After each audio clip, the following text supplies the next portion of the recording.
বন্ধুরা, আমরা চলে এসেছি বন পুজো মেলায়।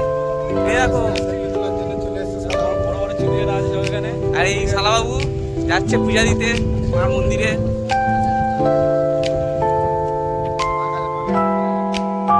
আমরা সবাই চলে এসেছি, যাচ্ছি এখন।